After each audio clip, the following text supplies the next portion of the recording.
उन्नीस कलश तक हमने चर्चा की है, और व्यवहार और निश्चय, इन दोनों नयों को आमने सामने रखते हुए फिर चर्चा हुई है 19 कलशों तक। आज 20वें कलश से हमको चर्चा चालू करनी है।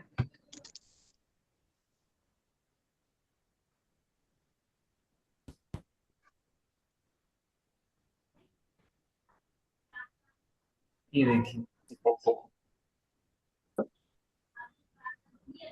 अब 20वां कलश है, लेकिन 20वें कलश की एक खास बात है। और वो खास बात क्या है, वो यहाँ पर ऊपर लिखी हुई है। जय प्रवीणा, जिनेंद्र। जय जिनेन्द्र। मीना जी, एक बार ये वाला पैराग्राफ पढ़ दीजिए आप। अब आचार्य देव यहाँ से, कहाँ से? सबसे ऊपर लिखा है अब आचार्य देव, 20वें हाँ, कलश के ऊपर जो या लिखा हुआ है। अब आचार्य देव कलश रूप काव्य लिखते हैं।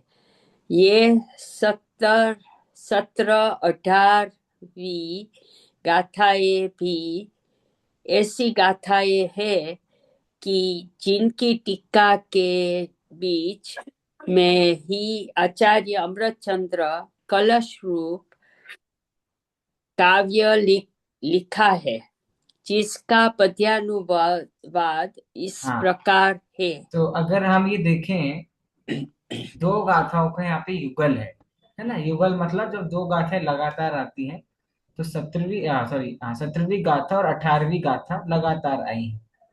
तो की गाथाओं की टीका जब आएगी, वो भी साथ में आएगी, 17वीं गाथा की और 18वीं गाथा की। तो अमृतचंद आचार्य ने एक ऐसा कलश टीका के बीच में लिखा है जिससे दो काम हो जाते हैं, एक तीर और दो निशाने। उसमें दो काम तो एक ही हो जाता है कि जब टीका के बीच में कलश आ जाएगा, तो डिफरेंशिएट हो जाएगा कि इस कलश के पहले तक 17वीं गाथा की टीका थी, और इस कलश के बाद से 18वीं गाथा की टीका है। एक डिफरेंशिएट हो गया। दूसरी चीज, उन्होंने इस कलश में जरूर ऐसी कोई ना कोई बात लिखी है जो बात 17वीं गाथा से मिलती है, और 18वीं गाथा का कुछ ना कुछ हमको क्या कहते हैं, बताती है 18वीं गाथा के बारे में कुछ ना कुछ, कि ऐसा कुछ ना कुछ उसमें आया है। आपको ये बात पता होनी चाहिए कि जो भी कलश आता है, वह कलश आगे जो गाथाएं आने वाली होती है, या जो भी विषय आगे आने वाला होता है, उसके बारे में चर्चा करता है। अब एक चीज हम करते हैं, 17वीं और 18वीं गाथाओं का सिर्फ पद्यानुवाद पढ़ते हैं, उसके बाद 20वें कलश को हम पढ़ेंगे। फिर आपको बताना है कि क्या 20वें कलश में ऐसी कोई बात आई है जो 17वीं और 18वीं गाथा में आ चुकी है ना। देखिए, ये लिखा है, यह नृपति है, यह जान कर अर्थार्थी जन श्रद्धा करें, अनुचरण उसका ही करें, अति प्रीति से सेवा करें। यदि मोक्ष की है कामना, तो जीवन नृप को जानिए, अति प्रीति से अनुचरण करिए, प्रीति से पहचानिए। मैं थोड़ा सा आपको बताना चाहता हूँ, क्योंकि कुंद कुंद आचार्य ने बहुत सुंदर उदाहरण दिया है 17वीं गाथा में। वो कह रहे हैं कि ऐसे मानो कोई राजा है ना। तो कोई राजा होता है, तो जब राजा नगर में निकलता है या सेना के लिए निकलता है, काम से निकलता है, तो बाकी सब सभा वाले क्या करते हैं, वो राजा के पास जाते हैं, उनसे मिलते हैं, उनके पैर छूते हैं। उन क्योंकि क्या है, वो राजा है, हम सबका कल्याण करने वाले हैं, तो उनसे तो बना के रखनी पड़ेगी। बड़े हैं, जरूरत पड़ने पर वो हमारी सहायता कर सकते हैं। तो इसलिए सभी लोग राजा से बनाते हैं, नृपति मतलब राजा। अब 18वीं गाथा में बोला कि ऐसा ही जीव नृप है, मतलब जीव राजा है ऐसा ही।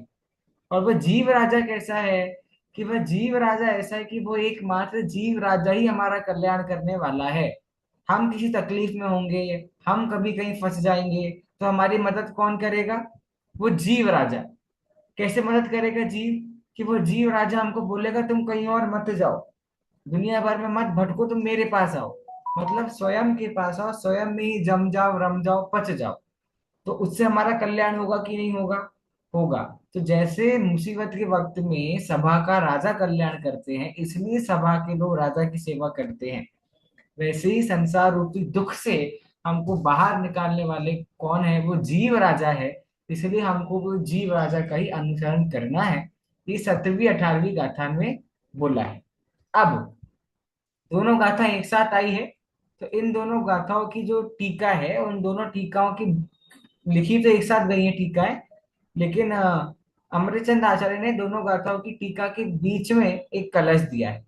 मतलब इस कलश के पहले तक 17वीं गाथा की टीका थी, और इस कलश के बाद में भी देखिए आपको प्रश्न उत्तर दिख रहे हैं। तो ये सारी 18वीं गाथा की टीका है। चलिए, हमने 17वीं 18वीं गाथा भी जान ली। अब उसका हम कलश पढ़ते हैं, 20वां कलश, फिर आपको अर्थ बताना। यहाँ पे मालिनी छंद है। कथमपि समुपात, यहाँ रुकना है।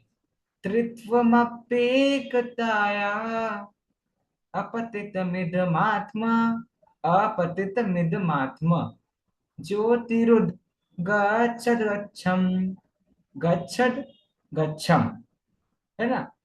अपतितमिदमात्मा ज्योतिरुद्गच्छ गच्छम्, सततमनुभवामो नन्त चैतन्य चिन्नम्, न खलु यस्मात् अन्यथा साध्य सिद्धिः।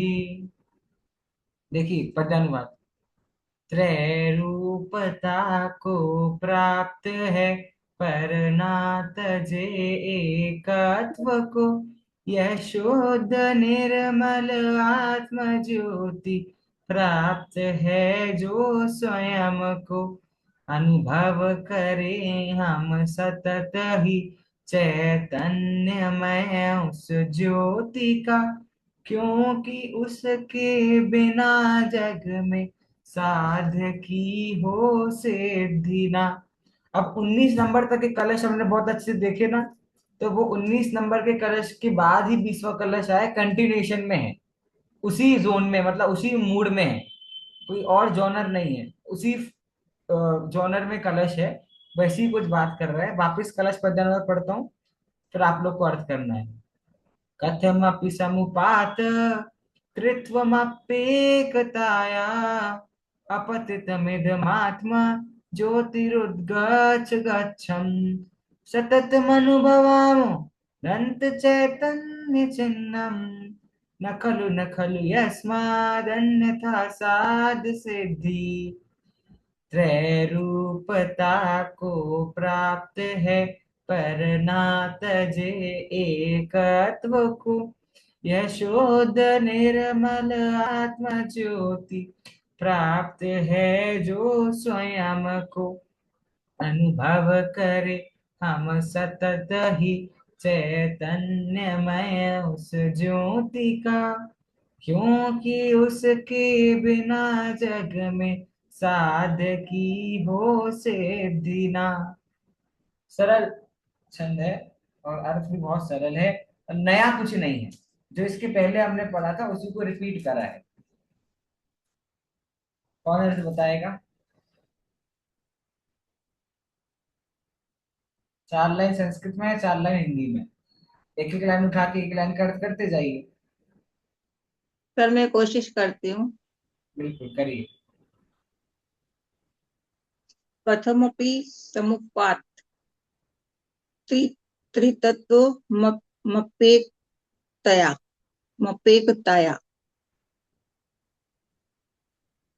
कथमपि मतलब सर बोलना है ना, कथम कि अभी कहते मतलब हैं, कहते नहीं, हैं। ठीक है। आप वो वैसे कथम अपी नहीं होता, वो कथन अपी होता है, कथन। लेकिन अच्छा, कथम अपी आएगा कुछ भी, या कुछ भी, कुछ भी अर्थ में आता है कुछ भी। कथम, कथम अपी। समुपात्व त्रितत्व मपेक्तया। समुपात मतलब होता है त्यागना। त्यागना। हाँ, तो अपतित मिदम आत्म ज्योति रुद्र इसका गच्छ। बता सकते हो आप संध्या जी? त्रित्वम एकताया, त्रित्वम अपि एकताया। त्रित्वम अपि त्रित्वम एकताया। तो त्रित्रम तो मतलब तीन जो है। क्या तीन? इसके पहले पढ़ा था ना हमने, तीन चीजें कौन कौन हाँ, सी? ज्ञान दर्शन चारित्र। हाँ, ठीक है। तो वो तीन भी है, मतलब तीन रूप में भी बताते हैं और एक हाँ, रूप में भी, निश्चय बस बस, ऐसा। ठीक है ठीक है। अपतित मिदम आत्म ज्योति रुद गच्छद दच्छम। मतलब जो अपतित मतलब देखिए, आत्मा ज्योति का गुण बता रहे हैं, अपतित। अपतित मतलब मतलब क्या बोलना चाहिए, अपतित किसको? जिसका पतन नहीं होता कभी भी, जिसका हाँ, कभी नाश जो नहीं होता। मतलब निरंतर चलती रहती है, हाँ हाँ। सतत सतत। ऐसी वो हाँ। आत्म ज्योति है। वो रुद गच्छदम हम्म, मतलब सदा मतलब प्रकाशित रहती है। ठीक है। मतलब मतलब वो कभी उसका हम्म, विनाश नहीं होता, वो ज्योति निरंतर मतलब जगमगाती रहती है, प्रकाशमान है। जैसे जो आत्म ज्योति है तो सदा प्रकाशमान रहती है, तो निरंतर वो आत्म ज्योति ज्ञान को ही प्रकाश देती रहती है। सतत मनुभव भवा भवामो अनंत चैतन्य चिन्हम। और वो सतत जो अनुभव में आती रहती है वो अनंत चैतन्य चिन्ह है उसका। ठीक जो है। चिन्ह कैसा है कि वो चेतनता रूप है, चैतन्य में उसका जो गुण है, वो चिन्ह है, उससे वो प्रकट दिखती है और अनुभव में आती है सतत। सर गलत है तो बता देना। नहीं नहीं, आप करो करो, अच्छा कर रहे हो। आखिरी लाइन का न क्या अर्थ खल निकलेगा? हम्म आखिरी लाइन का अर्थ और बता दीजिए, लास्ट लाइन का। न खलु यस्माद अन्यथा साध्य सिद्धि। ये सही है कि ये सही है कि इसके बिना साध्य की सिद्धि नहीं है और भी। ठीक है ठीक है। देखिए, कह रहे हैं कथम अपि समुपात। संध्या जी की बात बहुत अच्छी है। वो जैसा भी हो पर हमेशा ट्राई करती है बोलने का, और धीरे धीरे पकड़ते जा रही है भाव को। तो ये अच्छा है। ठीक है, संध्या जी कभी ऐसा नहीं सोचना कि सही नहीं आया तो ट्राई नहीं करना। Keep trying. वो इंग्लिश में बोलते हैं ना, try try but don't cry, वैसा। ठीक है। चलिए देखिए, कथम अपि समुपात त्रित्वम अपि एकतया। कुछ भी हो, कुछ भी मतलब ये कथम अपि शब्द आया है त्रित्वम के लिए। आप कुछ भी कहो, आप कुछ भी कहो। सिर्फ कोई किताब पढ़ी है आपने, किसी ने आप कुछ भी कहो? किसने लिखी है, क्या है किताब? दादा की पढ़ी है। हाँ, 10 कहानियां उसमें। उसमें हाँ एक कहानी है, एक केटली गर्म पानी, हाँ अभागा भरत, उच्छिष्ट हाँ उच्छिष्ट भोजी, हाँ है ना। और एक कहानी का नाम ही आप कुछ भी कहो, बहुत अच्छी अच्छी कॉमेडी कहानी है मतलब उसमें। देखिए, तो क्या एक कथमा भी शब्द आया है त्रित्वम के लिए, कि आप कुछ भी कहो, कुछ भी मतलब आप भले ही उस आत्मा को 3 प्रकार का कहो। तो थोड़ा सा, ये जो पद्यानुवाद है ये एग्जैक्ट वैसा नहीं है जैसा संस्कृत का छंद है, लेकिन उसी का भाव बनाने के लिए। और पद्यानुवाद में क्या है, हमें कई बार राइम भी करना है, शब्दों को मिलाना भी है, और वो सुनने में भी अच्छा लगना चाहिए। इसलिए कुछ शब्दों को हेर फेर करके लेखकों को आजादी होती है लिखने की, तो उन्होंने लिखा है। तो आपको थोड़ा सा लग सकता है कि संस्कृत में तो ऐसा नहीं है, हिंदी में ऐसा है, लेकिन कोई दिक्कत नहीं है, ट्रांसलेशन करते वक्त इन सब बातों की छूट होती है। देखिए, कथमपि तृत्वम अपि एकतया समुपात, ये सब ये सेंटेंस बनेगा कि आप कुछ भी कहो या कितने ही प्रकार का आत्मा को कहो। जैसे आपने 3 पना बोला ना आत्मा में, कि भाई दर्शन वाला है, ज्ञान वाला है, चारित्र वाला है। आप ऐसा कहो, ऐसा होने पर भी अपि एकताया समुपात, वो अपने एकत्व को नहीं छोड़ती है। ठीक है, कौन? वो आत्मा अपने एकत्व को नहीं छोड़ती है। और वो आत्म ज्योति कैसी है? अपतितम इदम। इदम मतलब यह आत्मा, वह आत्मा। अपतितम, अपतितम मतलब क्या है? उसका कभी पतन नहीं होने वाला है, उसका कभी नाश नहीं होने वाला है। और पद्यानुवाद में क्या शब्द यूज करे? शुद्ध निर्मल। और ऊपर क्या शब्द है? अपतित। तो दोनों शब्दों का आपस में कोई संबंध वैसे है नहीं। तो भी आत्म ज्योति का गुण, चाहे अपतितपना कहो, चाहे शुद्धपना कहो, चाहे निर्मलपना कहो, आत्म ज्योति के तो तीनों ही लक्षण है। तो संस्कृत में तो अपतित शब्द बोला गया, मतलब जिस ज्योति का कभी नाश नहीं होता है, ऐसी वह आत्म ज्योति है। उदगच्छत गच्छम, उदगच्छत गच्छतम का अर्थ है, और कि वह गच्छत मतलब आपको पता ही है क्या होता है, जाना, राइट। लेकिन मैंने आपको एक बात बताई थी, संस्कृत में जितनी भी गम्यर्थक धातुएं हैं वो एक और अर्थ में प्रयोग होती है, ज्ञानार्थक में, है ना। तो गच्छत का अगर अर्थ जाना है, तो वहीं गच्छत का अर्थ एक और अर्थ हम लगा सकते हैं, जानना। अब यहाँ पर संस्कृत श्लोक में जाना अर्थ तो नहीं बैठ रहा, तो हम क्या अर्थ लगाएंगे, ज्ञान, कि वह जो आत्म ज्योति है वह गच्छत गच्छा मतलब वह जानने में आती है। तो वह कहाँ जाने में आती है, स्वयं में जानने में आती है। अभी हमने 17वीं 18वीं गाथा का पद्य नंबर देखा था ना, जिसके बीच में ही टीका आई है, तो उसमें हमने यही बात देखी थी कि जीव रप को जानिए, वो जीव राजा को जानने से आपको कल्याण होगा। तो उसी प्रकार से इस आत्म ज्योति को आपको जानना है, जो आत्म ज्योति कैसी है, अपतितम, अपतित है। आपसे फिल इन द ब्लैंक्स में क्वेश्चन आया, आत्म ज्योति कैसी है, तो आपको क्या लिखना है, अपतितम, आत्म ज्योति अपतित है। आगे, सततम अनुभवामो, इसलिए हमें सततम मतलब हमेशा नित्य ही अनुभवामो। अब जहां भी अनुभवामो लगे ना, तो अब समझो कि हमको कोई ऑर्डर दे रहा है या कोई हमको प्रेरणा दे रहा है कि अनुभवामो, अनुभव करो भैया, मतलब ऐसे समझो कि अमृतचंद आचार्य छड़ी लेके खड़े हैं हमारे सामने, और वो छड़ी से हम सबको डांट लगा रहे हैं कि अनुभवामो, उसका अनुभव करो, किसका, वो आत्म ज्योति जो अनंत चैतन्य चिन्हम, जो अनंत चैतन्य मात्र मूर्ति है, चैतन्य का चिन्ह है, प्रतीक है। भाई सुख कहाँ है, आत्मा का चिन्ह क्या है, तो उन्होंने बोला वो आत्म ज्योति चैतन्य का चिन्ह है, चैतन्य का प्रतीक है। और यहाँ पर जो न खलु है वो इसलिए आया है, नहीं है नहीं है, इसलिए आया है, नहीं है नहीं है। खलु मतलब, हाँ, खलु तो मतलब खलु निश्चय में होता नहीं। है, नहीं हाँ, वैसे तो खलु मतलब सत, निश्चय हाँ, होता है, हाँ, लेकिन न खलु, न ना आ गया ना खलु। सामने, तो नहीं है, नहीं है। यस्माद अन्यथा, इसके अलावा साध्य सिद्धि, साध्य का अर्थ हम पहले भी देख चुके हैं, साध्य क्या है हमारे लिए, उस आत्म तत्व को प्राप्त करना, और सिद्धि मतलब उसकी सिद्धि, उसको प्राप्ति का उपाय। तो इसके अलावा उस आत्मा की प्राप्ति का अन्य कोई उपाय नहीं है। देखो 2 बार अमरचंद दास ने लिखा न खलु न खलु, और जब 2 बार लिखा जाता है इसका मतलब वो प्रेशराइज कर रहे हैं कि नहीं है भैया। उसने कहा नहीं कुछ तो होगा, अरे नहीं है, नहीं है। तो कोई बहुत दिमाग खराब है, स्ट्रॉन्ग। हम बोलते हैं ना कि नहीं भैया, गुस्से में कैसे आप दुकान में आशीष जी आपसे कोई लड़े तो आप एक बार में गुस्से से कह दोगे भैया नहीं है, एक बार बोला ना।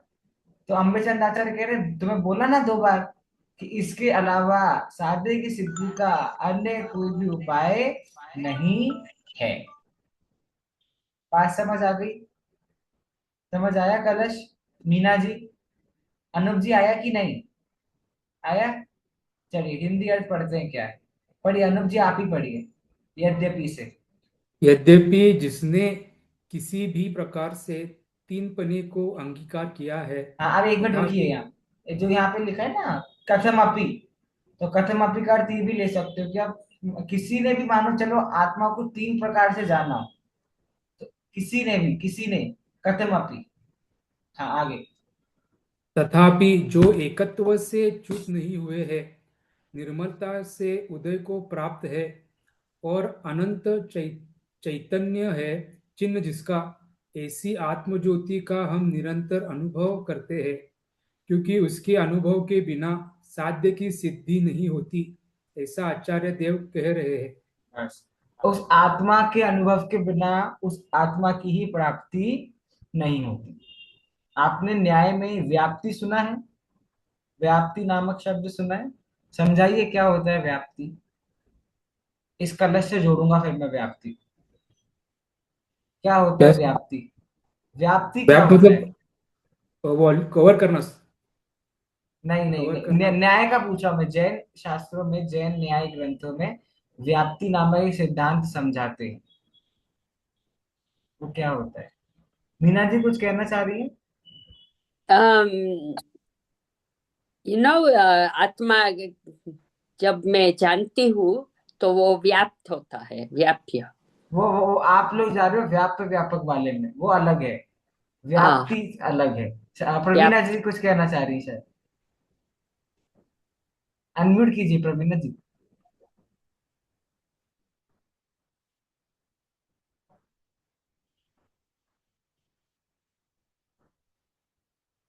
मैं आपको देता हूँ ऑप्शन, आप कीजिए। हाँ, तो इसमें व्याप्ति का अर्थ है कि वो प्राप्त होना, जैसे ये मीनिंग हो रहा है। आप नहीं नहीं, ये सही, आप लोग सही कर रहे हो, सही पूरा जा रहे हो। अंदर प्राप्त हो हाँ, जाता है, उसकी प्राप्ति जो हुई वो ना ना ना व्याप्ति। ना, ये नहीं, आप लोग थोड़ा सा उसमें जा रहे हो, किसमें, सैद्धांतिक उसमें। न्याय ग्रंथों में व्याप्ति कॉन्सेप्ट है। जैसे आग और धुआं का कॉन्सेप्ट क्या है, कि जहां जहां, बोलो आगे कंटिन्यू करो, जहां जहां वाह धुआं वाह है, वाह। धुआं हो, जहां जहां धुआं जहाँ है वहां जहाँ वहां, धुआं है वहां हाँ अग्नि है। हाँ, शाबाश, ये बोली ज्योतिका जी आज, जोरदार, है ना। और जहां जहां धुआं नहीं है, मतलब वहां वहां अग्नि नहीं है, नहीं है। दोनों साथ में ही होंगी, इसका नाम व्याप्ति है। जब एक जहां पर है, उसी जगह पर दूसरा भी होगा ही होगा, इसको हम कहते हैं व्याप्ति बैठाना। ठीक है।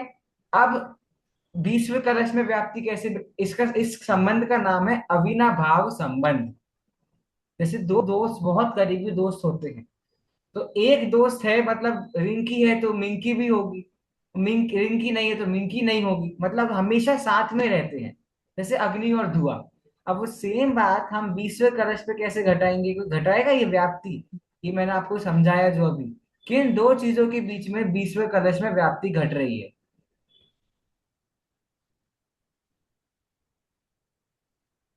तीसरी चौथी पंक्ति में है, व्याप्ति घट रही है। चैतन्य के बिना, चैतन्य के अनुभव के बिना उसकी आत्मा की सिद्धि नहीं होती। बस बस बस, ये अनुभव और साध्य। अनुभव मतलब आत्मा का अनुभव, साध्य मतलब आत्मा। जहां जहां आत्मा का अनुभव होता है, वहां वहां आत्मा की प्राप्ति होती है। और जहां जहां आत्मा का अनुभव नहीं होता, वहां वहां आत्मा की प्राप्ति नहीं होती। ये बात क्लियर है? तो इसका मतलब आत्मा की प्राप्ति करने के लिए आत्मा का अनुभव करना ही पड़ेगा, क्योंकि उसके बिना कभी भी आज तक एक भी व्यक्ति ऐसा नहीं है जिसे आत्मा की प्राप्ति हुई हो। तो आत्मा का अनुभव और आत्मा के बीच में क्या सा संबंध बताया, अविनाभाव संबंध, जिसे हम क्या बोलते हैं, व्याप्ति। संबंध का नाम है अविनाभाव संबंध, और इस कॉन्सेप्ट का नाम है व्याप्ति। न्याय ग्रंथों में ये आता है। ठीक तो है, एक डाउट है पूछिए सर, ये पूछिए। तादात्म्य सिद्ध संबंध और अविनाभावी संबंध एक ही है क्या? नहीं, एक तो नहीं है, क्योंकि तादात्म्य सिद्ध संबंध के उदाहरण बताइए। जहाँ तादात्म्य सिद्ध, सर ज्ञान और आत्मा जहाँ तादात्म्य में तो वहाँ है वही ज्ञान है, वही तादात्म्य सिद्ध। संध्या जी जहाँ कुछ कह जहाँ रही हैं। आत्मा और ज्ञान, हम्म, इसका कोई ऐसा फ्रेम करेंगे सेंटेंस, जैसे व्याप्ति का है जहां जहां आत्मा है जहाँ वह। जहाँ ज्ञान, जहाँ हाँ जहाँ ज्ञान वहाँ वहाँ आत्मा। हाँ, देखिए ऐसा है अनुप जी, वैसे तो दोनों का काम करने का तरीका सेम ही है, साथ में होना। लेकिन तादात्म्य सिद्ध ऐसे हो रहा है कि एक वस्तु से दूसरे वस्तु की सिद्धि हो रही है। जैसे मैंने बोला ज्ञान है, हाँ तो ज्ञान है मतलब आत्मा की सिद्धि हो गई। ठीक है भैया, ज्ञान है मतलब आत्मा हो गई होगा, ज्ञान है तो आत्मा तो हो गई ना, ऑब्वियस सी बात है। ठीक है, लेकिन अविनाश भाव में हम सिद्धि नहीं कर रहे, हम साथ में बता रहे हैं कि भैया अग्नि और धुआं है तो वो साथ में ही होंगे। अगर मैंने ऐसा बोला कि जहां जहां ज्ञान है वहां वहां आत्मा है, तो ये तो अविनाभाव संबंध हो गया, व्याप्ति हो गई। लेकिन अगर मैंने बोला कि क्योंकि यहाँ पर ज्ञान है, इसका मतलब पक्के में यहाँ पे आत्मा होगी, क्योंकि बिना ज्ञान के आत्मा नहीं होती, ये बात क्या हुई, ये तादात्म्य सिद्ध। तादात्म्य सिद्ध है ना, सिद्ध मतलब हमें सिद्धि करनी है। किसकी सिद्धि करनी है, तो जिस वस्तु की सिद्धि कर रहे हैं हम तादात्म्य सिद्ध संबंध से। और व्याप्ति में सिद्धि नहीं कर रहे हैं, व्याप्ति में दोनों का लोकेशन हमेशा साथ में होता है, ये बता रहे हैं। ठीक है, क्लियर अनुप जी? हाँ हाँ। हाँ, अच्छी बात है। अब 21वें नंबर का कलश हमारे सामने आ रहा है, मालिनी छंद है, बहुत अच्छा छंद है ये, भेद विज्ञान की बात बता रहा है। और आपको पता है सबसे अच्छी बात वेद विज्ञान की कौन से ग्रंथ में बताई है? सर, हम समय सार में। समय सार में तो है ही। नाटक हाँ समय सार अगर आप पढ़ोगे, हाँ, वो तो और भी सुंदर। और नाटक समय सार में मैंने प्रवचन किए थे पिछली बार 10 लक्षण में, तो साध्य साधन एकत्व द्वार है सर मेरे उसकी सा... लिंक हो तो भेज दीजिए ना। हाँ, मैंने मैंने पूरे तो नहीं किए, लेकिन मैंने सारे साधन एकत्व द्वार के जो किए भी थे। What ever sir. हाँ हाँ। तो उसमें भेद विज्ञानतः सिद्ध सिद्धाय के लिए केचिनः, अगर आपने सुना हो कि आत्मा की प्राप्ति करने, ये बात क्लियर हो गई। ठीक है। अब उसकी प्रोसेस का क्या नाम है? तो कह रहे हैं इस पंचम काल में आप बोलो या कभी भी बोलो, आत्मा की प्राप्ति एक ही माध्यम से हो सकती है। वो माध्यम क्या है? वह माध्यम है भेद विज्ञान। बात खत्म। ठीक है। अब 21वें कलश के माध्यम से हम भेद विज्ञान के बारे में जानने की कोशिश करेंगे। भेद विज्ञान की थोड़ी सी बात आ रही है, इसके पहले तक नहीं आई थी। उसके बाद आप लोगों से कुछ पूछेंगे भेद विज्ञान के बारे में, आप लोग की क्या राय है। ठीक है, चलिए। सर 21। एक मिनट, हाँ बोलिए। मूव फॉरवर्ड, फिर से एक बार वो व्याप्ति, तादमय, तादात्म्य संबंध और हाँ अविनाभाव संबंध हाँ फिर से एक बार बोल दीजिए। हाँ। देखिए, व्याप्ति और अभिनव संबंध एक साथ में ही काम करते हैं, एक ही चीज है। व्याप्ति में जो संबंध लगता है, उस संबंध का नाम है अविनाभाव संबंध। व्याप्ति के लिए सेंटेंस बनता है, जहां जहां अग्नि है वहां वहां धुआं है, और जहां धुआं नहीं है मतलब वहां अग्नि नहीं है। दो चीजें हैं जो हमेशा साथ में ही रहती हैं, अलग अलग कभी नहीं होती है। ये बात बताती है व्याप्ति। तादात्म्य सिद्ध संबंध क्या है? तादात्म्य सिद्ध संबंध भी जहां लगेगा वहां भी दो चीजें साथ में ही होंगी, लेकिन तादात्म्य सिद्ध संबंध का प्रयोग क्यों होता है, उसका यूज क्या है? उसका यूज ये है कि एक वस्तु के माध्यम से अन्य वस्तु की सिद्धि करना है। तादात्म्य सिद्ध संबंध, जैसे अगर मैंने बोला कि भैया यहाँ पर ज्ञान है, तो अगर यहाँ पर ज्ञान है इसका मतलब पक्की बात है यहाँ पर आत्मा होगी ही होगी। तो एक वस्तु के माध्यम से दूसरी वस्तु तक हम पहुंचे कि नहीं पहुंचे? ज्ञान के माध्यम से हम आत्मा तक पहुंचे। तो एक वस्तु से दूसरी वस्तु की सिद्धि करना, यह कहलाता है तादात्म्य सिद्ध संबंध। और दो वस्तुएं हमेशा एक साथ रहती हैं, ऐसी दो वस्तुओं के बीच में व्याप्ति घटाना, वो कहलाता है अविनाभावी संबंध। ये बात है। ठीक है, चलिए भेद विज्ञान की बात करते हैं। कथमपि हि लभन्ते भेद विज्ञान मूला मचलितमनुभूतिं ये स्वतो वान्यतो वा प्रतिफलन निमग्नान् नन्तभाव स्वभावै स्वभावैर नन्तभाव स्वभावैर् मुकुरवद विकारः संततम सुस्त एव। संततम सुस्त एव। अच्छा, आप लोग कलश पढ़ने आ रहे हैं कि नहीं? मैं पढ़वाता नहीं हूँ ज्यादा, तो पता नहीं चलता, पढ़वाना पड़ेगा। सर पढ़वाइए, जिससे मालूम है ना? पड़ेगा, हम लोगों हाँ की गलती निकलेगी, नहीं तो हाँ। मालूम ही नहीं पड़ेगा हम वैसे ही। मुझे भी भेद विज्ञान हो गया अचानक से कि मुझे पढ़वाना चाहिए। चलिए मैं पढ़ता हूँ, इसका पद्यानुवाद पढ़ेंगे। जैसे भी हो स्वतः अन्य के उपदेशों से वेद ज्ञान मूलक अविचल अनुभूति हुई हो। गेयों के अगणित प्रतिबिंबों से वे ज्ञानी अरे निरंतर दर्पणवत रहते अविकारी। बहुत अच्छा उदाहरण दिया है, और one of the most popular उदाहरण। वापिस कलश पढ़ता हूँ, पैदाना पढ़ता हूँ, फिर पढ़ेंगे हम और अर्थ करेंगे। कथमपि हि लभन्ते भेद विज्ञान मूला मचलित मनुभूतिम ये सतो वान्यतो वा प्रतिफलन निमग्नान् नन्त भाव स्वभावैर् मुकुरवद विकारः संततम स्योस्त एव। जैसे भी हो स्वतः अन्य के उपदेशों से वेद ज्ञान मूलक अविचल अनुभूति हुई हो। ज्ञेयों के अगणित प्रतिबिंबों से वे ज्ञानी अरे निरंतर दर्पणवत रहते अविकारी। एक मिनट, थोड़ा सा और छोटा करता हूँ ताकि आप पद्य अनुवाद देख सकें और कलश भी साथ में देख सके और अर्थ कर सके।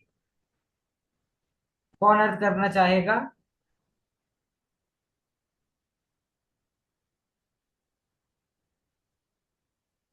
अरे ऐसे कैसे ढीली पड़ गई गाड़ी। कोई नहीं करेगा तो मैं ही करती हूँ। हाँ देखते हैं। मैं करूं भैया? हाँ हाँ, करिए आशीष, पहले एक बार उच्चारण कर दीजिए कलश का। हाँ। कथमपि हि लभन्ते भेद विज्ञान मूला मचलितमनुभूतिं ये स्वतो वान्यतो वा प्रतिफलनिमग्नं नान्तभावस्वभावैर्मुकुर्वद्विकारा सन्ततं स्युस्त एव। अर्थ कीजिए। सुंदर, अच्छा पाठ किया। एक मिनट, बस ये तीसरी पंक्ति में हो सकता है आप लोग अटक रहे हो। प्रतिफल निमग्न, अनंत भाव स्वभावैर ऐसे पढ़ सकते हो। प्रतिफल, प्रतिफलन निमग्न, अनंत भाव स्वभावैर। थोड़ा सा रुकना पड़ेगा क्योंकि अ का उच्चारण आ रहा है ना। प्रतिफलन निमग्न, अनंत भाव स्वभावैर, मुकुर्वद विकारा संततम स्योस्तैव। ऐसे। हाँ आशीष जी। कथमपि ही लभन्ते। कथमपि मतलब कैसे भी, लभन्ते यानी जो प्राप्त करते हैं, भेद हम्म। विज्ञान मूलाम मतलब भेद विज्ञान रूपी मूल जो है, अपना प्रयोजन जो भेद विज्ञान है उसको जो प्राप्त करते हैं, और वो कैसा है? अचलितम यानी चलायमान नहीं है, और अनुभूतिम और अनुभूति के योग्य है। ये स्वतो ये स्वतः बान्यतो वा, जो स्वयं से और अन्य, अब अन्य तो वा यानी अन्य से, अच्छा आशीष जी, यहाँ स्वयं पे से और आएगा या आएगा? या आएगा या, हाँ। जो स्वयं से या अन्य से अनुभूति के योग्य है। अब नीचे दो लाइनों में ये उदाहरण आ गया। प्रतिफलन, प्रतिफलन मतलब जो दिखाई देता है, मतलब प्रतिबिंब एक तरीके से। हाँ, रिफ्लेक्शन। हाँ। प्रतिफलन निमग्न मतलब जो अनंत भाव स्वभावी, यानी अनंत, अनंत स्वभाव स्वभावी मतलब जैसे अनंत वस्तुएं हो गई, वो अनंत वस्तुएं निमग्न है, अनंत वस्तु निमग्न है, और उनका जो प्रतिबिंब है वो मुकुरवत अविकारः यानी दर्पण के समान अविकार, संततम स्युस्त एव, संततम मतलब हमेशा ही, और स्युस्त एव, स्युस्त मतलब क्या होगा? रहना, हमेशा रहते हाँ हैं, हाँ, संतुष्ट है। वो दर्पण, संतुष्ट। हाँ दर्पण के समान ही हमेशा रहते हैं वो। हाँ, बहुत अच्छा और बहुत सुंदर उदाहरण है। देखिए मैं समझाता हूँ, मतलब आशीष जी ने जो बताया बहुत अच्छा बताया, उसमें कुछ एडअप करता हूँ। कथमपि ही लभन्ते। कथमपि मतलब कैसे भी, लभन्ते प्राप्त किया हो। कैसे भी प्राप्त किया हो किसको? तो सेकंड पंक्ति पे आओ, अनुभूतिम। जो आत्मा की अनुभूति की बात हमने की थी ना 20वें नंबर के कलश में। हाँ, एक और चीज आप लोग सीखो। कई बार आपको लग सकता है लाइन टू लाइन अर्थ नहीं जा रहा है, तो ऊपर नीचे के शब्दों को तोड़ दो कि आप लोग संस्कृत के अच्छे पकड़ आपकी हो गई है। तो हो सकता है पहले पंक्ति में से दो शब्द हो, फिर हमें दूसरी पंक्ति के पास जाना पड़े। ऐसे ऊपर नीचे से जोड़ जोड़ के, मतलब आपका सेंटेंस फॉर्मेशन प्रॉपर होना चाहिए उस हिसाब से, क्योंकि भाषाओं का अंतर आता है ना, तो लिखने के तरीके में भी अंतर आता है। इसलिए जैसे अगर आप पदानुवाद में देखोगे तो पहली पंक्ति का कुछ अर्थ पहली पंक्ति में है, फिर दूसरी में है। तो तोड़ तोड़ के भी आप अर्थ कर सकते हो, मतलब सेंटेंस फॉर्मेशन आपका प्रॉपर होना चाहिए। देखिए, कथम अपि ही लभन्ते, कैसे भी प्राप्त हो। अब जैसे मैं आपको थोड़ा सा अर्थ करने की ट्रिक भी बताता हूँ, जो आप कई बार अटक सकते हो ना। तो इतना तो हमको अर्थ आ रहा है, लभंते मतलब हमको पता है प्राप्त होना, और कथमपि मतलब कोई क्वेश्चन वाला शब्द ही होगा, कैसे होगा, क्यों होगा, कोई ना कोई क्वेश्चनेबल वर्ड ही होगा, इतना हमको पता ही है। तो कथमपि लभंते, कैसे भी प्राप्त हो। अब आप क्वेश्चन पूछो खुद से, भाई कैसे भी प्राप्त हो के बाद क्या क्वेश्चन पूछोगे आप, भाई क्या प्राप्त होना है, किसकी प्राप्ति करना है। तो किसकी प्राप्ति में क्या शब्द आ सकता है, भेद विज्ञान की प्राप्ति की तो बात आई नहीं, क्योंकि भेद विज्ञान की प्राप्ति थोड़ी ना होती है, भेद विज्ञान के माध्यम से प्राप्ति होती है। तो अनुभूति हो सकता है, क्योंकि अनुभूति की बात इसके पहले वाले छंद में की थी। तो कैसे भी आपने प्राप्त किया हो अनुभूति, और अनुभूति की प्राप्ति कैसे होती है, एक ही उसका रास्ता है, मूलम, मूलम मतलब एक ही मूल है, एक ही रास्ता है। वो रास्ता क्या है, भेद विज्ञानम। वह अनुभूति की प्राप्ति का एकमात्र रास्ता क्या है, तो भेद विज्ञान उस अनुभूति की प्राप्ति का रास्ता है। ये ये मतलब वह भेद विज्ञान कैसे होता है, तो या तो वह स्वतः खुद से होता है, या फिर वह या अन्य तो वह, या फिर वह दूसरों के माध्यम से हो सकता है। मतलब जैसे अभी आपको समझाऊंगा, इससे चलो मैं एक तरीके से आपको समझाता हूं। अगर आपने न्याय दीपिका ग्रंथ का नाम सुना हो, न्याय में बहुत अच्छे से समझाते हैं स्वतः पढ़ता। चलो थोड़ा सा आपको एक अच्छे एग्जाम्पल समझाता हूँ। मानो आप पहली बार किसी नगरी में गए हो, ठीक है, और आपको लगी है प्यास, और हम 90s के जमाने में, बिस्लरी नहीं है, हमें तालाब से पीना पड़ेगा, ठीक है। ब्लिंकेट जेप्टो हमारे पास है नहीं कि हम ऑर्डर करके बुला लें, है ना। तो क्या करें, तो तालाब ढूंढना है। अब नगरी नई नई, हमको पता नहीं है, तो क्या करेंगे, हम वहां के लोगों से पूछेंगे कि भैया तालाब वाला कुछ है क्या, ऐसा। तो उन्होंने बोला हाँ, यहाँ से एक राइट लेना, फिर एक लेफ्ट लेना, फिर एक राइट लेना, तालाब आ जाएगा।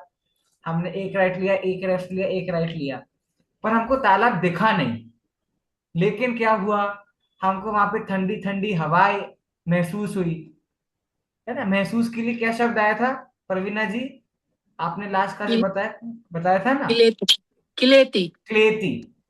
तो उसको संस्कृत में बोलेंगे किमपि क्लिश्चंती। क्लिश्चंती मतलब कुछ ना कुछ तो महसूस हो रहा है। तो आपको ठंडी ठंडी हवाएं महसूस हुई, आपको फूलों की सुगंध आई, हरियाली आपको चारों ओर दिखी।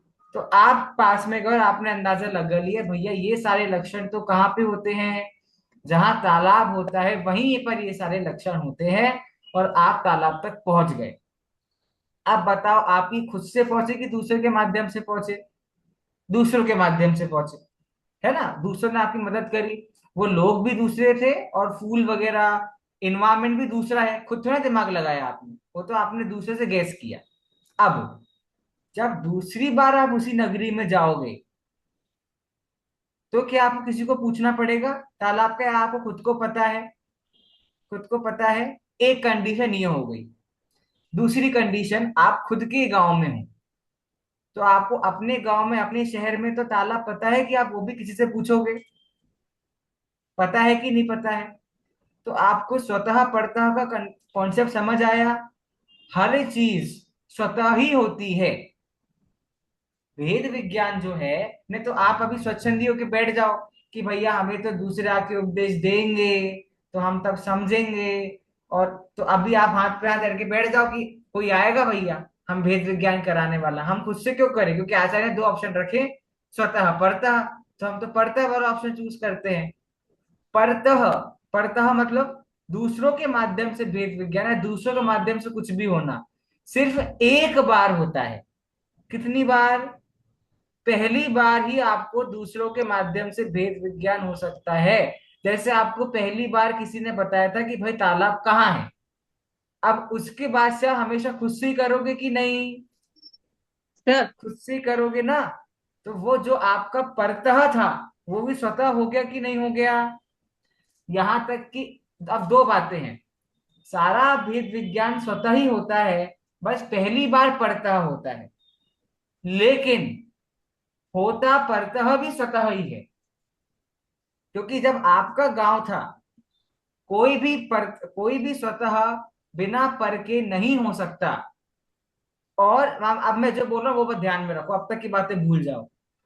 कोई भी स्वतः बिना पर के नहीं हो सकता, और जो पर के माध्यम से होता है वह एक बार ही होता है, उसके बाद वह भी स्वतः बन जाता है।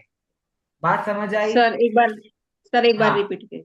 मैं रिपीट करता हूं। कोई भी स्वतः बिना परतः के नहीं होता, लेकिन जो भी परतः होता है वो सिर्फ एक ही बार होता है, क्योंकि उसके बाद वह भी स्वतः बन जाता है। हमारे खुद के गांव का तालाब होगा ना, वो भी हमें पहली बार किसी ने बताया ही होगा, लेकिन उसके बाद हमको बताने की जरूरत नहीं पड़ी। अब आ जाते हैं हम भेद विज्ञान पर।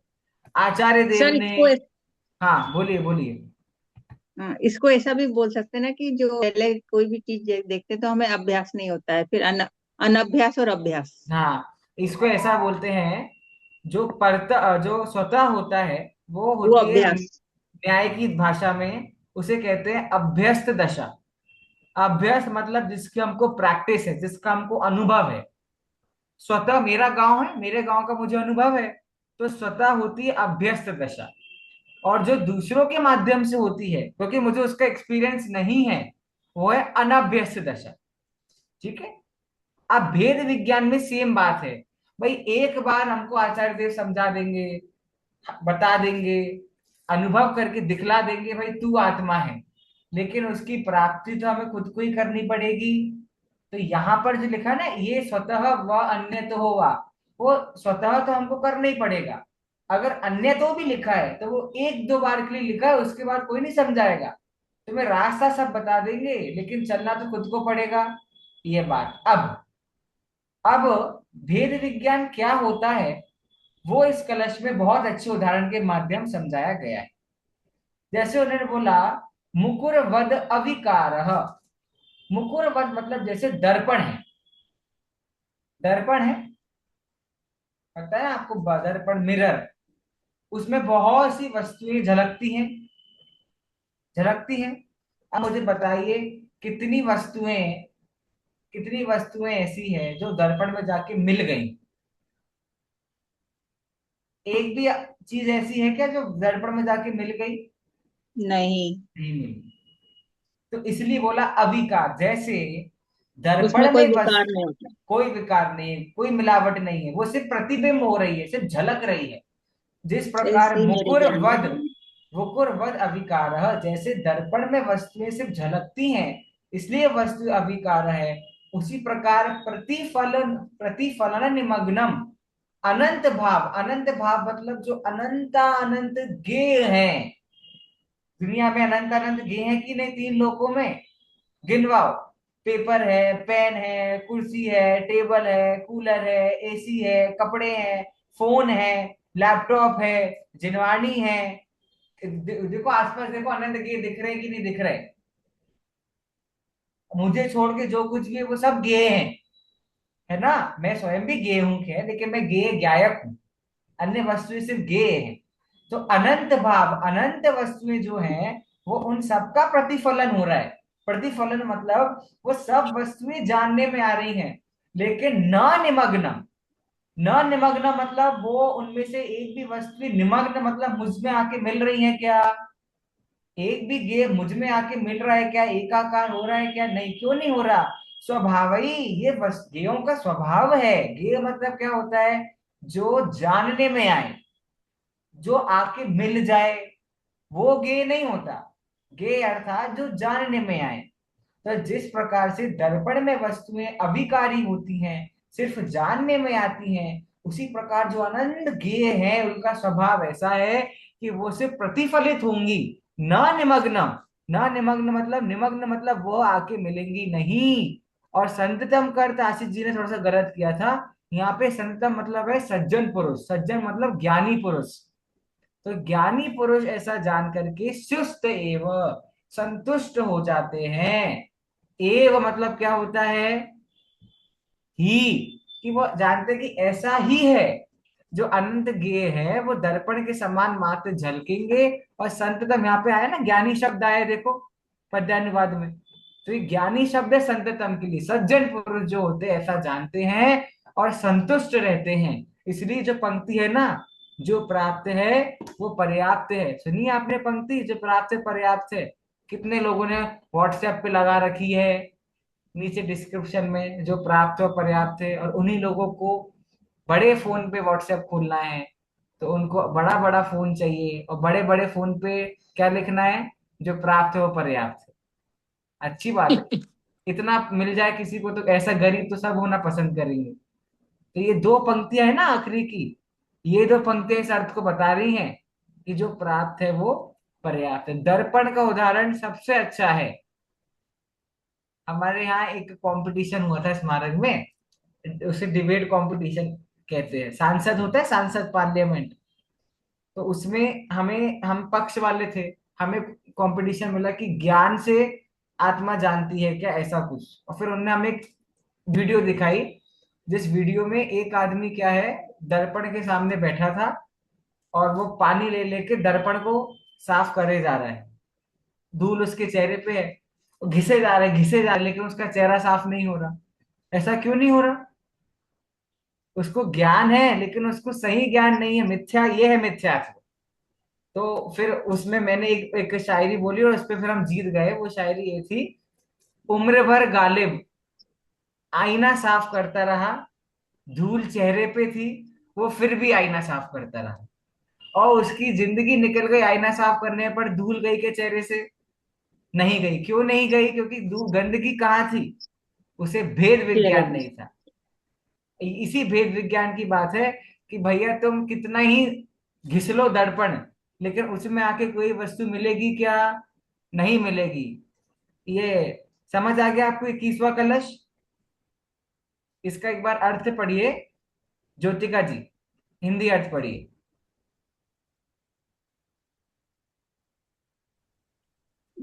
जो पुरुष अपने आप ही अथवा पर के उपदेश से किसी भी प्रकार से भेद विज्ञान है मूल जिसका, ऐसी अपने आत्मा की अविचल अनुभूति प्राप्त करते देखो हैं। यहाँ एक बहुत अच्छी बात बताई है, क्या आपको और मुझे आत्मा का भान नहीं है?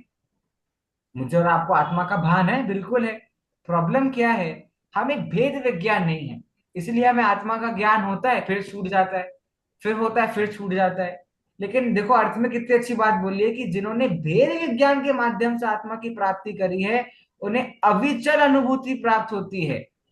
अविचल अनुभूति मतलब अब कभी भी आत्मा की अनुभूति छूटेगी नहीं। अविचल, अब वो चलायमान नहीं है।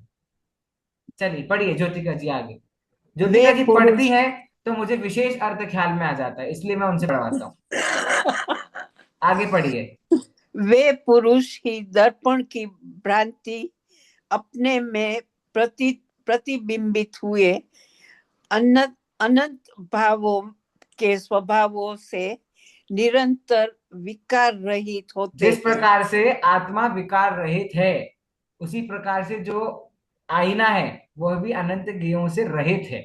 ठीक है, जैसे कंपेयर करना आना चाहिए। हाँ, ज्ञान में जो ज्ञान में जो ज्ञान में जो ज्ञेयों के आकार प्रतिभासित होते हैं, उनसे राग आदि विकार को प्राप्त नहीं होते। हाँ, तो कभी भी अपनी उस पे उंगली मत उठाना आत्मा में कि भैया गे तो हमको जानने में आए थे, तो हमें गे जानने में आए तो हमने उनमें अपनापन कर लिया। दर्पण के सामने रखो कोई वस्तु, दर्पण कभी उस वस्तु को अपने में एक में करती है क्या? तो तुम्हारी हालत क्या पुद्गल से भी खराब है? कई बार हम जीव अजीब समझाते तो हम बोलते हैं इस जीव की हालत पुद्गल से भी खराब है। क्यों? पुद्गल को तो पता है कि मेरा स्वभाव स्पर्श रस गंध वर्णी है, लेकिन ये जीव को नहीं पता कि मेरा स्वभाव जानने मात्र है। वो अपनापन कर बैठता है और फिर बुरा किसको बोलता है कि भाई पता नहीं मेरा स्वभाव है जानने देखने का, तो अपनापन कर लिया। पढ़िए यहाँ पर ज्योतिका जी, ये बहुत अच्छी बात आई है 19वें नंबर की गाथा की टीका में, और वहां भी दर्पण का ही उदाहरण दिया है। तो एक बार ये जिस प्रकार से दर्पण का उदाहरण पढ़ दीजिए। ओके। जिस प्रकार रूपी दर्पण की स्वच्छता ही स्व पर के आकार का प्रतिभास करने वाली है और उष्णता तथा ज्वाला अग्नि की है, इसी प्रकार अरूपी आत्मा की तो अपने को और पर को जानने वाली ज्ञातृता ही है और कर्म तथा नो कर्म पुद्गल के है। अब एक व्यक्ति था, उसने क्या किया, आईने के सामने आग जलाई, फिर उसने बार बार आईने को छू के देखा, तो आईना गर्म ही नहीं हो रहा, आईना सर गर्म ही नहीं हो रहा। तो उसने अपने दोस्त से पूछा, तो दोस्त ने बोला कि आईना गर्म क्यों होगा, तो उसने बोला कि देखो ना, आईने पूरी आंख जली दिख रही है, आईने में दिख रहा है कि पूरी आंख जली हुई है, फिर भी आईना गर्म नहीं हो रहा। क्यों आईना गर्म नहीं हो रहा? क्योंकि उसकी रिफ्लेक्शन आईने में, आग का रिफ्लेक्ट होना वो उसकी स्वच्छ, वो उसका स्वभाव है, और अग्नि का जलना वो अग्नि का स्वभाव है। दोनों एक में एक नहीं हो सकते। उसी प्रकार पर को जानना आत्मा का स्वभाव है, लेकिन पर कभी आत्मा में एक में एक हो सकते हैं क्या? क्योंकि पर का स्वभाव है कि वो कभी स्व नहीं हो सकता, और स्व का स्वभाव है कि वो कभी पर नहीं हो सकता। ठीक है ज्योतिका जी, इस विषय को पूर्णता कीजिए, ये एंडिंग क्लोजिंग स्टेटमेंट पढ़ के इस या प्रकार। इस प्रकार स्वत अथवा परोपदेश से जैसे भी हो, जिसका मूल भेद विज्ञान है, ऐसी अनुभूति उत्पन्न होगी, तब ही आत्मा प्रतिबुद्ध होगा, ज्ञानी होगा। अभी हमारा आत्मा तो है, लेकिन हमारा आत्मा ज्ञानी नहीं है, प्रतिबुद्ध नहीं है। तो उसे ज्ञानी करना है कि नहीं? तो उसे अप्रतिबुद्ध है अभी। अप्रतिबुद्ध है, बिल्कुल सही। समय सार की भाषा में हमारा आत्मा भी अप्रतिबुद्ध है, द्रव्य कर्म भाव कर्म नो कर्म में लिपटा हुआ है। तो उसे प्रतिबुद्ध करने की जर्नी है। समय सार जर्नी क्या है? अप्रतिबुद्ध आत्मा को प्रतिबुद्ध करने के जो सफर जो है, उस सफर का नाम समय सार है। ठीक है, 21 कलश तक हमारी चर्चा हुई। किसी को कुछ कहना है? नहीं? सर इसमें यही कि मतलब अपन ज्ञान कर सकते हैं इस जो भेद ज्ञान का, कि हमको जो अपनी आत्मा में जो ज्ञान में ये झलकते हैं, तो वो भी दर्पण के समान है, पर हम उनसे अविकारी रहते हैं। पर ऐसा अविकारी नहीं जानते हुए हम उसमें मोह राग द्वेष से चिपक जाते हैं, तन्मय हो हाँ, जाते हैं, इसलिए हम संसार में हैं। क्यों? मोह भेद राग ज्ञान द्वेष, की। हमने मोह राग द्वेष रूपी तेल लगा रखा है। तो तेल लगा रखा है हाँ, तो सारे कुकर्म रूपी धूल चिपक जाती है। और और उसमें ज्ञानी भेद विज्ञान नहीं है मेन बात। नहीं है। हाँ, मेन बात वही है। अप्रतिबुद्ध आत्मा प्रतिबुद्ध कैसी होगी? एक शब्द में भेद उत्तर विज्ञान, दीजिए। एक ही भेद भेद विज्ञान। विज्ञान, बस एक ही इसलिए है जो बोलते भी हैं आज ना, तक सिद्ध हुए हैं। न- हाँ, वही मैं उसी पे आ रहा था। मेरे मन की बात कैसे जानी आपने? नाटक समय सार में है, भेद विज्ञानतः सिद्धा सिद्धा ये किल केचना, खींचना, कि अशेष आशा भाव। जितने सिद्ध हुए हैं वो भेद विज्ञान के माध्यम से ही हुए हैं, और आगे जो होंगे भेद विज्ञान से ही होंगे। और कितनी बढ़िया बात है कि मुझे रेसिपी पता है, रेमेडी पता है सिद्ध होने की, तो भी मैं सिद्ध नहीं हो रहा। बताओ, तो मुझसे बड़ा मूर्ख कौन है? कोई नहीं। कोई नहीं। ये बात है, मुझे तो पूरी रेसिपी ऐसे परोस दिया, लो भैया तुम्हें क्या चाहिए, ये लो, सब तो मेरे पास है, क्या नहीं? इतनी आत्मा की बात कोई सुन रहा है अभी? रात के 8:30 बजे कितने लोग इस जगत में है जो आत्मा की बात सुन रहे हैं? क्यों नहीं? क्योंकि वही नहीं है, वो पांचवी गाथा में आया ना कि वो आचार्य देव ने लिख लिख के उसको अपने सामने बिठा बिठा के भी सिखा दिया। तो भी वो कहते हैं ना, परस्पर आचार, पंचम काल में परस्पर आचार्यत्व नहीं होता। समय सार अनुशीलन में दादा ने शब्द यूज किया ही है, परस्पर आचार्यत्व नहीं होता, मतलब आचार्यत्व नहीं होता मतलब एक दूसरे को सिखाया नहीं जाता। और अगर गुरु शिष्यों को सिखा रहे हैं, तो शिष्यों के माध्यम से उन गुरुओं की विनय नहीं की जाती। हम बोलते हैं, कितना ज्ञान दे रहा है, कितना बोल रहा है, ये है। सिखाने वाला आ भी जाएगा, तो भी शिष्य उसकी बात समझेगा नहीं। इसका नाम है परस्पर आचार्यत्व नहीं है। ठीक है, चलिए, तो इतनी हमने बात करी। हाँ, प्रवीणा जी कुछ कह रही है।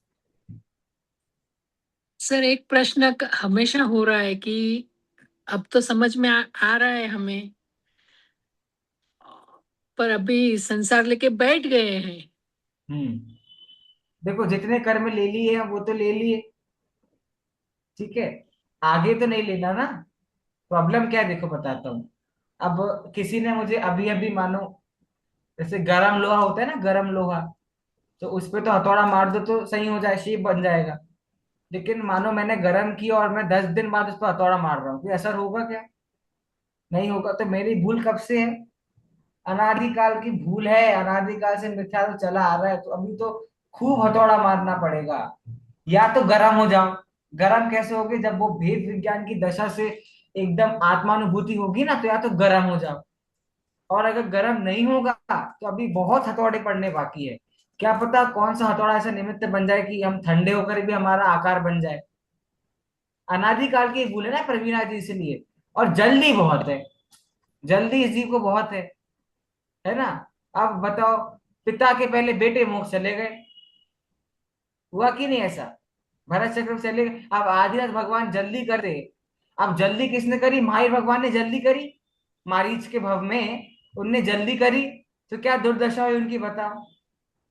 नहीं, आप पहले और मैं आखिरी, ऐसा भेद, ऐसा क्यों? भेदभाव क्यों? उनको वहां भेदभाव नहीं, भेद विज्ञान समझना था। देखो, भेदभाव समझा।